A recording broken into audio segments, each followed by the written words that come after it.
Plus de 15 millions de Français habitent dans une zone inondable. En montagne, des milliers d'habitations sont exposées à des risques de glissement de terrain ou d'éboulement. Mais face à ces dangers naturels, vous allez voir que les techniques de prévention et de protection ont fait des progrès étonnants. Maisons flottantes pour les inondations, radars pour surveiller les éboulements potentiels. Comment la science nous aide à faire face à ces risques naturels? Reportage de Safar Baroud. Vivre à proximité d'un fleuve ou sous une falaise, pas toujours évident. En France, 19 000 communes sont en zone inondable et 7 000 seraient sur des zones où le risque d'éboulement ou de glissement de terrain est bien réel. Mais pourquoi ces phénomènes naturels ont-ils lieu? Comment, grâce aux experts, peut-on aujourd'hui construire des habitations près de ces zones sans courir de danger? On vous dit tout. Paris, 1910. Une grande partie de la ville est littéralement engloutie par une crue spectaculaire. La Seine est montée de plus de 8 mètres. Aujourd'hui en France, le risque d'inondation est toujours présent. Un habitant sur 4 est concerné. Désormais, ce risque est mieux connu grâce au PPRI, les plans de prévention des risques d'inondation instaurés en 1995.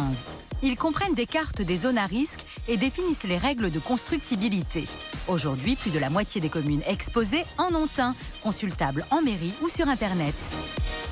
À Neuilly-Plaisance, à l'est de Paris, Marc connaît bien le problème. En 30 ans, il a déjà dû faire face à 2 inondations. La première inondation en 82, l'eau est montée environ jusque là, vous voyez, dû à des débordements d'égouts. Et en 2006, ça s'est reproduit de la même façon. En bleu sur le PPRI, les quartiers inondables, construits aux abords de la Marne. La maison de Marc se trouve ici. Des pluies torrentielles ont fait gonfler la rivière et saturer les égouts chargés d'absorber l'eau de pluie. Alors, pour ne pas perdre à nouveau toutes ses affaires, Marc a eu une idée ingénieuse.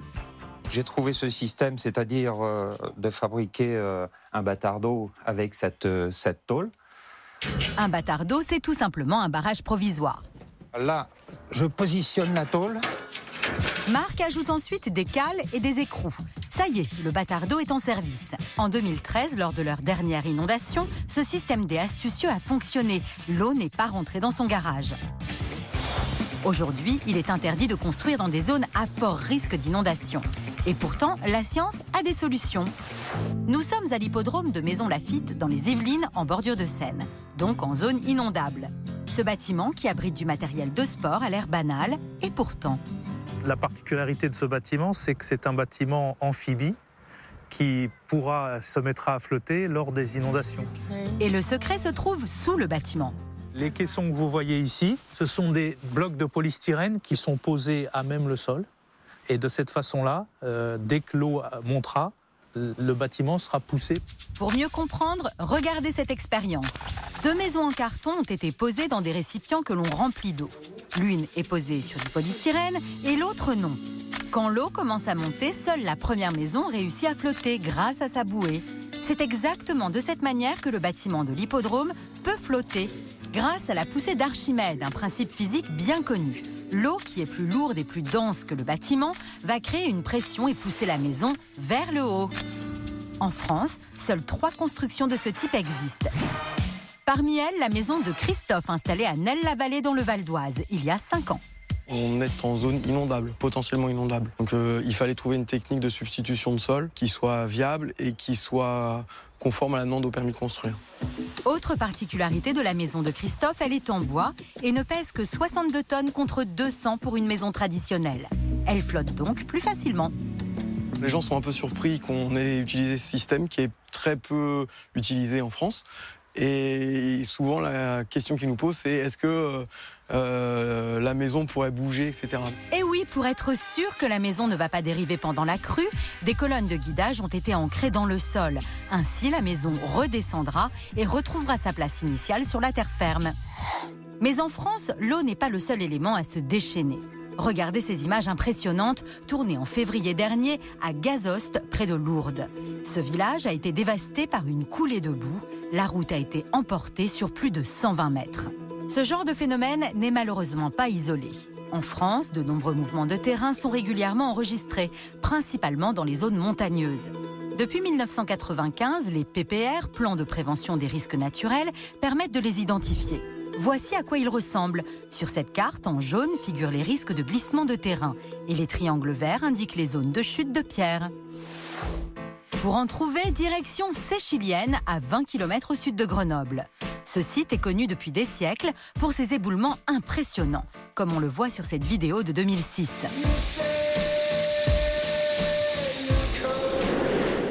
Liliane Besson, géologue, a longuement étudié ce phénomène. On peut remarquer que la roche, en particulier à droite du cône, elle est déjà très fracturée dans ce sens-là. Ça, c'est ce que les spécialistes appellent la schistosité, qui transforme la roche en feuillet.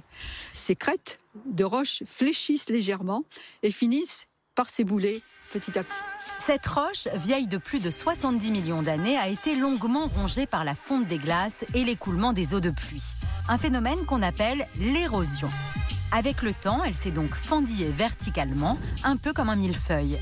Ici, le risque est maximum. 3 millions de mètres cubes de roche risquent de s'ébouler dans la vallée. On est devant une espèce de château de cartes, en quelque sorte, qui vieillit avec le temps. Alors, que faire pour protéger les habitants des communes avoisinantes? Là encore, la science a des solutions. Depuis une trentaine d'années, progressivement, la falaise a été équipée de capteurs. C'est aujourd'hui de l'ordre de 120 capteurs qui sont en place sur le site. Ces capteurs permettent de mesurer l'écartement des feuillets de roche. Plus celui-ci sera grand et plus la roche risquera de tomber. Et le site est aussi surveillé par un radar. Au-dessus de nos têtes se situe le radar qui est capable de mesurer 24 heures sur 24 en s'affranchissant des conditions météorologiques de la nuit avec une précision de l'ordre d'un cheveu. Des ondes émises par le radar sont renvoyées par des récepteurs installés sur la montagne. La distance entre les deux est mesurée au dixième de millimètre. Donc, si la paroi rocheuse bouge, le radar le détectera immédiatement. Éboulement, coulée de boue, mais aussi effondrement. En France, 7000 communes sont concernées par ces mouvements de terrain. Quand le risque est élevé, les populations sont évacuées par mesure de prévention. Mais ce n'est pas toujours le cas. À Saint-Martin-le-Vinou, également dans le bassin grenoblois, un groupe d'irréductibles vit sous une falaise qui menace de leur tomber sur la tête. Alors, pour éviter un drame, la commune a mis en place un plan de bataille. Il y a deux techniques pour résister au risque de chute de pierre. C'est le merlon ou les filets. Le merlon, le voici. C'est une tranchée de 300 mètres de long qui recueille les éventuelles chutes de pierre comme une gouttière. Le filet, qui est long de 200 mètres et mesure 5 mètres de haut, est lui extensible. Les ronds que l'on voit dans le maillage en acier sont en fait des ressorts qui vont absorber les chocs des pierres. Et après un premier éboulement en 2012, le maire de la commune a décidé de provoquer la chute d'une partie de la falaise pour ne plus se faire surprendre. Regardez, le bloc instable de la falaise a été dynamité. Les rochers qui sont tombés ont été stoppés par le merlon, mais aussi par le filet. Pour Huguette, une habitante du village, l'installation de ces dispositifs de protection a été un vrai soulagement. Le gros des rochers est descendu. Cela dit, il en tombe toujours quelques-uns. Mais on les entend, on entend une espèce de dégringolade de rochers, mais nous, on ne craint rien. Merlon, filet, maison flottante, grâce à ces techniques ingénieuses, les risques naturels sont désormais mieux maîtrisés. Aujourd'hui, 7 millions de Français habitent au bord de la mer, un chiffre qui ne cesse de croître. Et parmi ceux-ci, ils sont nombreux à posséder un logement sur une côte menacée justement de destruction par la mer. En Normandie, en Aquitaine et même au bord de la Méditerranée, car un peu partout en France, nos côtes reculent. Comment les scientifiques expliquent-ils ce phénomène? Peut-on l'enrayer? Reportage de Fanny Rodenas. En France, un quart de nos côtes reculent chaque année, parfois de plusieurs dizaines de mètres. Pourquoi la mer met-elle en péril nos maisons en bordure de littoral? Quels sont les responsables de ce recul des côtes qui s'accélère aujourd'hui? Et peut-on le freiner? Sur la côte aquitaine et méditerranéenne, vous allez découvrir des solutions ingénieuses pour nous protéger des assauts de la mer. Les Français aiment de plus en plus habiter au bord de la mer. Ils sont 7 millions aujourd'hui. Mais sur les 5500 km de côte que compte notre pays, un bon quart recule sous les assauts des vagues, notamment en Normandie, en Bretagne et dans le sud-ouest. Et des habitations sont menacées. La situation est particulièrement cruciale sur les côtes sableuses, comme celle du littoral aquitain. Pour comprendre ce phénomène, direction la Gironde sur la plage de Montalivet. Ici, durant l'hiver 2014, ce qu'on appelle le trait de côte a reculé parfois de 20 mètres. Ce trait de côte, c'est la limite entre la plage, régulièrement recouverte par les marées, et la terre émergée. Et les scientifiques l'ont mis désormais sous haute surveillance. Explication de Julie Mujica, ingénieure littoral. Alors là, je suis en train de mesurer le trait de côte. Donc à partir de cette antenne, on va capter plusieurs satellites qui nous permettent d'avoir une précision centimétrique. Reportées sur une carte, ces mesures permettent aux scientifiques de suivre très précisément le recul de la côte. En moyenne, l'érosion sur le littoral aquitain, c'est 1 à 3 mètres par an. Sur certains secteurs, on peut atteindre 6 mètres par an. Mais pourquoi la mer, ici, grignote-t-elle le sable de la côte ? Pour le savoir, il faut d'abord comprendre comment ce sable est arrivé ici.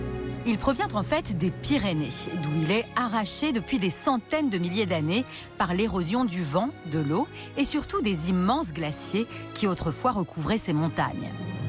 Lors de la dernière période glaciaire, on avait une érosion du continent par les fleuves qui ont déposé du sable sur le plateau continental. Car les grands glaciers rabotent littéralement les roches des montagnes. Les particules arrachées à celles-ci, transportées par les fleuves, sont venues constituer les plages de nos côtes. Mais aujourd'hui, les glaciers ont quasiment disparu et les fleuves amènent beaucoup moins de sable qu'autrefois. Tandis que la mer, elle, poursuit son éternel travail d'érosion des côtes, notamment en hiver, comme nous l'explique David Roseberry. Alors l'érosion marine, elle est liée essentiellement à l'impact des vagues. C'est le bulldozer qui vient taper le pied de dune et liquéfier, on va dire, presque ce sable et le ramener avec elle. Les vagues, qui nous procurent tant de sensations l'été, peuvent atteindre ici 6 mètres en hiver. Autrefois, le sable qu'elles arrachaient à la côte était remplacé par du sable transporté naturellement par les fleuves, puis par les courants marins. Mais aujourd'hui, cet équilibre est rompu. Maintenant, on se retrouve dans une situation où on n'a plus ou peu d'apport de sable. Et depuis 60 ans, les infrastructures installées par les hommes aggravent ce phénomène.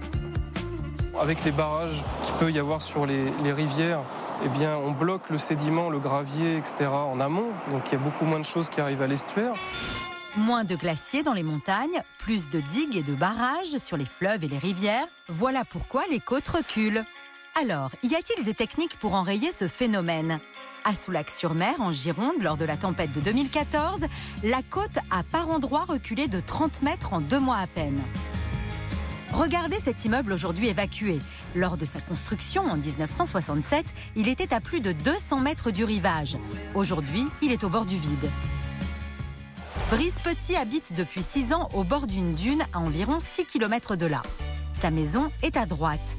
Avec son voisin, ils ont œuvré sans relâche pour sauver leurs habitations. On a fabriqué une digue nous-mêmes, qui faisait quand même 140 mètres de long. On a monté un mur en fait en bois et en fer, qui était au pied de la dune. Parce que quand ça tape le pied de dune, le sable s'écroule et puis le haut de la dune tombe par morceaux. Et en 5 ans, on a quasiment perdu 0 mètre. Un système D efficace, mais qu'il fallait sans cesse rénover. Le jour ou la nuit, qu'il pleuve, qu'il vente, voilà, il fallait y aller au bon moment, quoi. Et avec les fortes tempêtes de 2014, la digue de Brice a fini par céder. Alors depuis janvier dernier, sa maison et les commerces de tout le quartier ont été protégés par une digue en roche. Ces rochers brisent les vagues efficacement. Mais comme la digue de Brice, ils ne font pas revenir le sable. Et eux aussi finiront par être emportés par la mer. Il faudra en rajouter régulièrement. Alors, pour empêcher le sable de partir dans la mer, les scientifiques ont eu l'idée de mettre la nature à contribution. On va créer un gros bourrelet de sable en bord de mer que l'on appelle la dune. Et on va planter tout l'arrière en pin maritime pour bloquer le sable. Pour augmenter la hauteur de ce mur naturel, Vincent utilise aussi une plante miraculeuse que vous avez certainement déjà vue sur le littoral aquitain. Alors voilà une bouture d'œillat. On prend ces quelques brins, on fait un trou et on rebouche. Et voilà, et le plant d'œillat, il est planté. Le principe de l'œillat, c'est une plante qui est fabuleuse et qui vit uniquement lorsqu'elle reçoit du sable. Le sable va arriver à ce niveau-là et la plante aussitôt va repousser de 10 cm à ce niveau-là. Et plus il reçoit du sable, plus il pousse. Enfin, sur les zones les plus fragiles du littoral aquitain, des piquets en bois que l'on appelle des brise-vents sont installés en complément de la végétation pour que le sable s'accumule derrière. Le but, c'est de remplir cette déflation que l'on a, là, cette cuvette que l'on a, et après de reprofiler en fait la dune pour avoir une forme idéale. Des méthodes qui ont porté leurs fruits. La dune a déjà gagné 2,50 m de hauteur. Et même si cela ne stoppe pas le recul de la côte, celui-ci va être freiné. Sur le littoral aquitain, les scientifiques privilégient plutôt ces méthodes douces. Mais sur la côte méditerranéenne, vous allez voir que des ingénieurs ont imaginé un procédé incroyable. Direction Cannes et sa célèbre Croisette, une zone elle aussi touchée par l'érosion. Le choix que nous avons fait à Cannes a été de prendre des digues immergées et les études que nous avons menées montrent que ce type de digue sous-marine atténue d'environ 40% la force des vagues qui arrivent lors des grosses tempêtes. Et ces digues, les voici. Ce sont des boudins géants de 3 mètres de haut et 30 mètres de long, remplis de sable. Un système adapté à la Méditerranée qui connaît des marées de très faible amplitude. Allons les voir de plus près avec Nicolas Egea, ingénieur travaux. Le système Brise-Lames à Cannes est composé de boudins géotextiles remplis de sable que l'on vient puiser à plus de 300 mètres de la côte. Chaque boudin pèse plus de 400 tonnes. Mais ce qui la différencie des digues classiques, c'est sa matière. Quelle est la particularité de ce textile ? Le tube géotextile est composé de 2 géotextiles. Un géotextile tissé pour résister aux plus grosses tempêtes que nous avons sur la côte et des géotextiles non tissés à l'intérieur qui sert à retenir le sable à l'intérieur de celui-ci. La durée de vie de l'ensemble est de plus de 100 ans. C'est ce système de double enveloppe qui confère à ces boudins de sable, pesant chacun des centaines de tonnes, leur étonnante longévité. Après 4 ans d'utilisation, les premiers résultats sont prometteurs. Avant, nous amenions chaque année entre 500 et 1000 camions de sable après les grosses tempêtes. Et aujourd'hui, il n'est plus nécessaire de réensabler la plage de la Croisette grâce aux digues qui arrêtent et qui donc, atténuent très fortement l'impact des grosses tempêtes. Vous l'avez compris, lutter contre le recul des côtes est un éternel combat. Mais pour sauver le littoral, les innovations des hommes n'ont pas fini de nous étonner.